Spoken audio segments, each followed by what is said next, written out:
दोस्तों ये आप देख रहे हैं CWC780 इस केमिकल का नाम होता है। बेसिकली ये कोरोजन और इनहिबिटर्स हैं कि ये जितनी भी कोरोजन वगैरह और जंग वगैरह आएगा उसको क्लियर करने के लिए जो उसके अंदर स्केल आ जाती है उसको खत्म करने के लिए हम यानी कि आपके चिलर और आपके जो लाइंस हैं, आपके पंप्स अंपेलर्स हैं, उनको डैमेज ना करे। तो ये आप देख रहे हैं ये केमिकल हम फीड करेंगे।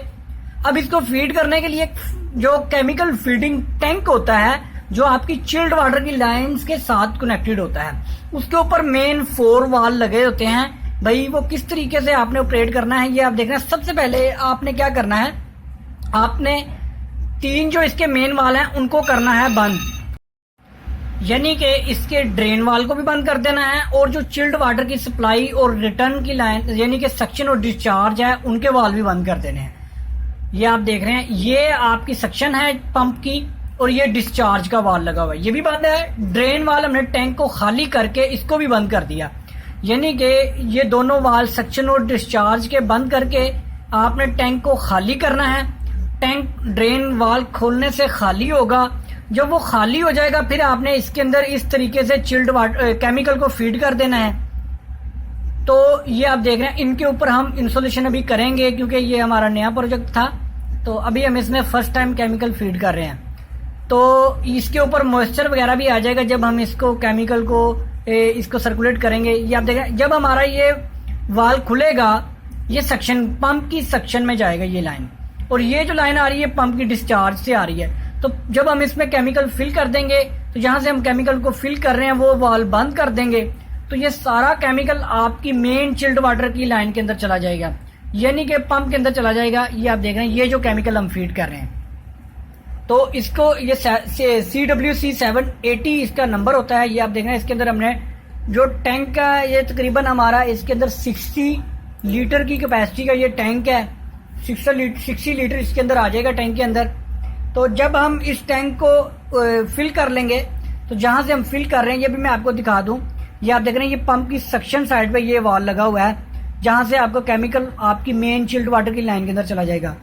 ये सक्शन है और ये डिस्चार्ज है, यानी डिस्चार्ज की लाइन से आपका पानी जाएगा आपके टैंक के अंदर, वहां से केमिकल को वो लेगा साथ पानी के मिक्स होगा और वो आपकी मेन चिल्ड वाटर की लाइन के अंदर आ जाएगा। तो जब आपने केमिकल को फिल कर रहे हो ना तो आपने मेन वाल्व को बंद कर देना है।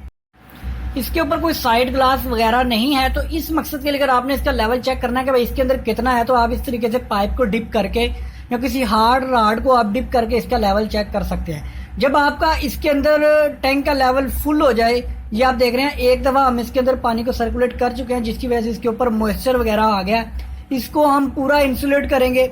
ये वाल खुला, यहाँ से चिल्ड वाटर इन हुआ, इस लाइन के अंदर टैंक के अंदर इन होगा तो वो केमिकल को अपने साथ मिक्स करेगा। जाहिर सी बात है पीछे प्रेशर है, भाई पंप चल रहा है।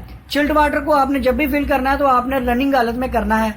तो ये आप देख रहे हैं इस तरीके से फिर आपका ये जो केमिकल आप यहाँ से फीड कर रहे हैं ये वाल भी आप बंद कर देंगे, जहां से आपने फीड कर रहे हैं ये वाल बंद कर देंगे। तो उसके बाद आपने इसको सक्शन वाला वाल भी खोल देंगे, ये दोनों वाल ड्रेन का वाल भी बंद और ये वाल बंद, ये दोनों लाइन्स के आपके वाल खुल जाएंगे। तो इस तरीके से आप इसके अंदर केमिकल को फीड कर सकते हैं। तो केमिकल हम जो इसके अंदर फीड करते हैं उसका बेसिक मकसद ये जो होता है कि इसके अंदर जो कोरोजन वगैरह इनहिबिटर्स वगैरह, तो उसके अलावा इनहिबिटर सर्जन वगैरह जो भी स्केल वगैरह आएगी उसको ख़त्म करने के लिए हम इसके अंदर ये चिल्ड वाटर की लाइन के अंदर हम इसको फिल करते हैं। तो ये आप देख रहे हैं ये हमारे तकरीबन 32 kg का कैन था, तो इसके अंदर हमने 6 कैन इसके अंदर हमने ये फीड किए हैं, ठीक है। क्योंकि हमारा जो साइकिल है ये डिस्ट्रिक्ट कूलिंग सिस्टम है। अब डिस्ट्रिक्ट कूलिंग सिस्टम क्या होता है उसके ऊपर मैंने कंप्लीट डिटेल से वीडियो बनाई हुई है, तो इसलिए पाइपिंग की लेंथ बहुत ज़्यादा, काफ़ी बिल्डिंग्स हैं। तो ये आप देख रहे हैं इस तरीके से ये केमिकल ये हम इसके अंदर फीड करते हैं। तो आज की वीडियो अगर आपको दोस्तों अच्छी लगी तो हमारे चैनल को सब्सक्राइब कर लें और बेल आइकॉन के बटन को लाजमी प्रेस करें ताकि HVAC से रिलेटेड जो भी वीडियो अपलोड करें वो आपको नोटिफिकेशन में मिल जाए।